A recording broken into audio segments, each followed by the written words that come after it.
What is prolapse of intervertebral disc? What are the common presenting complaints in the patients and examination findings? What are the scans to order? What surgery options are available? In this video, you will find answers to all these questions. Before moving on, you can download the PPT of this video for your future reference and revisions before your main exams. It's going to be a useful tool. I'll leave the link in description. And if you have a presentation ahead and you're running out of time, contact me and I will make your PPT ASAP. You can DM me on Instagram on my ID at @Vids Made Simple or email me to medvids1998@gmail.com. Welcome to Vids Made Simple. If you are new here, hit the subscribe button to join 66,000 medical students across the world and help me reach my goal of simplifying medical education and reaching 70,000 subscribers soon. Let's start with anatomy of intervertebral disc. It is present between two vertebral bodies, and it is made of a central nucleus pulposus and surrounding annulus fibrosis. Nucleus pulposus is a gelatinous substance which is present in the middle of the disc, and it is surrounded by annulus fibrosus, which is made of fibrocartilage. The intervertebral disc gets its nutrition from vertebral bodies by the process of diffusion through the vertebral end plates. What are the events which happen in prolapse of intervertebral disc? Remember these steps: degeneration of nucleus pulposus, then disc protrusion, extrusion of the disc, sequestration, and finally fibrosis. First step is nucleus pulposus degeneration and fragmentation. So the central core of the disc, which is nucleus pulposus, becomes weak and separates into pieces, which is called fragmentation, and the surrounding layer annulus fibrosus also becomes weak posteriorly. Now through this weak spot thus created in annulus fibrosus, the fragmented nucleus pulposus bulges out, and this is the stage of protrusion. Then the nucleus pulposus, which protruded now, comes out through the annulus, and this is called disc extrusion. Note that the fragmented disc is still in contact with the remaining part of the entire disc here. The next stage, when the nucleus comes out of the remaining disc material and goes out completely, it is called as a sequestrated disc. Here it loses contact with the remaining parent disc. Finally, repair happens during the stage of fibrosis.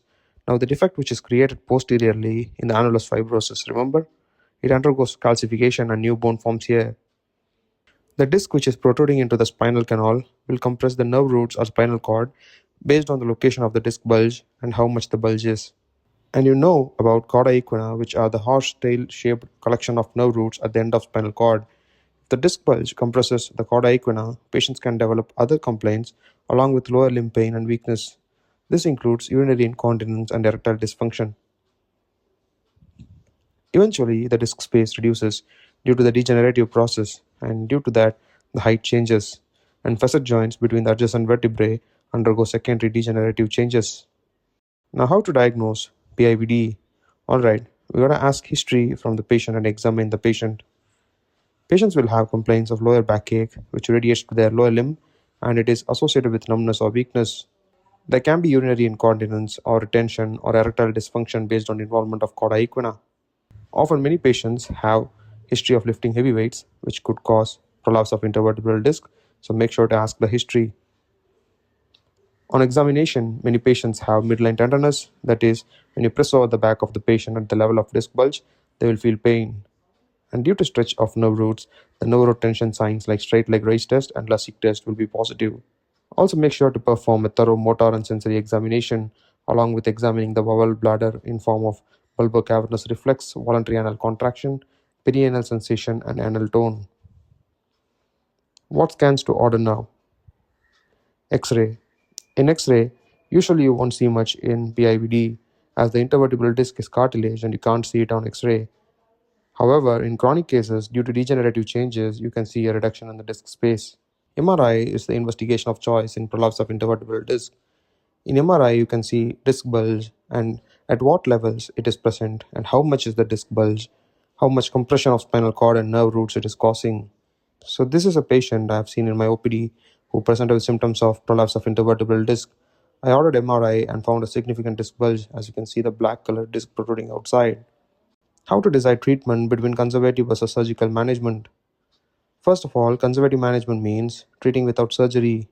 It includes giving adequate rest, medications such as analgesics, physiotherapy, which involves short-wave diathermy and other back strengthening exercises, occupational therapy for lifestyle changes, and there is some role of pelvic traction in providing pain relief in few cases.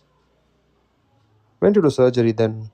When the patient you put on conservative management doesn't improve, and if there is gradually increase in pain, if the patient develops weakness, numbness, or bowel bladder symptoms like urinary retention due to cauda equina involvement.